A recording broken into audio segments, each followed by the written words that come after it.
Le visiteur inattendu. Le mariage de Léa et Thomas était un événement somptueux.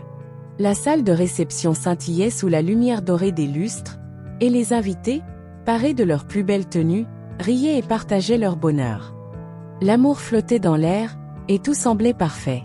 Mais alors que la cérémonie battait son plein, un murmure parcourut l'assemblée. Un homme venait d'entrer.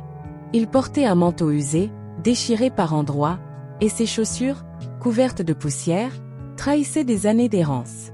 Sa barbe mal taillée et ses traits marqués par la fatigue le rendaient méconnaissable aux yeux des invités, qui se tournaient vers lui, déconcertés. Léa, qui échangeait un sourire complice avec Thomas, fronça les sourcils en voyant l'étrange visiteur. Un serveur s'approcha de lui, hésitant. « Monsieur, vous êtes sûr de ne pas vous être trompé d'endroit ?» Mais avant qu'il ne puisse répondre, Thomas se leva brusquement. Il fixa l'homme, et une expression de choc traversa son visage. « Max !» L'homme esquissa un sourire timide. « Salut, Thomas !» Les invités échangèrent des regards perplexes. Qui était cet inconnu? Et pourquoi le marié semblait-il si bouleversé? Un passé oublié. Max. Ce nom fit remonter en Thomas une vague de souvenirs. Pendant des mois, en allant au travail, il avait croisé cet homme, toujours assis sur le même banc du parc, emmitouflé dans un vieux manteau troué. Contrairement à beaucoup d'autres, Thomas n'avait jamais détourné le regard. Au contraire, il lui avait offert du café, partagé quelques discussions, parfois même un repas. Mais cela faisait plusieurs semaines qu'il ne l'avait plus vu. Il avait supposé qu'il avait changé d'endroit, ou pire. Le voir ici, à son mariage, était un choc. La demande inattendue. Max jeta un regard autour de lui et baissa les yeux, gêné par les regards insistants des invités. « Je ne veux pas déranger », murmura-t-il. Il fit un pas en arrière, prêt à quitter la salle. Mais Thomas l'arrêta d'un geste. « Attends. » Léa, qui observait la scène avec curiosité, serra doucement la main de son mari en signe de soutien. « Tu veux dire quelque chose ?» demanda Thomas en lui tendant le micro. Un silence s'abattit sur la salle. Les invités se demandaient ce qu'un sans-abri pouvait bien avoir à dire en un jour si spécial. Max prit une grande inspiration et leva les yeux. Son regard brilla d'une émotion sincère. « Je sais que je ne fais pas partie de ce monde.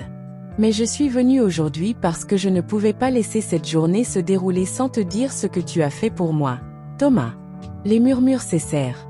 Tout le monde écoutait. Il y a 6 mois, je n'étais qu'un homme brisé, un fantôme errant. La plupart des gens passaient à côté de moi sans même me voir. Mais pas toi. Tu t'es arrêté. Tu m'as parlé, comme un ami. Tu ne m'as pas seulement offert du café ou de la nourriture, tu m'as donné de l'espoir. Il marqua une pause, sa voix tremblant légèrement sous l'émotion. Ce que tu ignores, c'est que ce jour-là, j'étais sur le point d'en finir.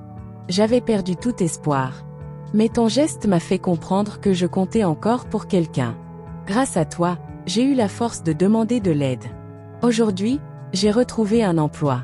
Dans quelques semaines, j'aurai un toit. Et tout ça, c'est grâce à toi. Un frisson parcourut la salle. Certains invités avaient les larmes aux yeux. Léa elle-même sentit son cœur se serrer en voyant l'émotion sincère de Max. Un silence poignant s'installa, puis un tonnerre d'applaudissements éclata. Un moment inoubliable. Max rendit le micro et recula, hésitant. Il ne savait pas s'il devait rester ou partir. Mais Thomas ne lui en laissa pas le choix. « Max, attends. » Il s'avança vers lui et, sous les yeux émerveillés des invités, il le prit dans ses bras. « Aujourd'hui, tu fais partie de ma famille. Tu restes avec nous. » Les invités se levèrent pour applaudir, et Léa, touchée par cette scène, s'approcha à son tour.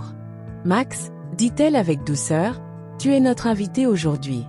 Assieds-toi à notre table. » Ce mariage, prévu pour célébrer l'union de 2 êtres, devint également le symbole d'une autre forme d'amour, celui de l'humanité et de la bienveillance.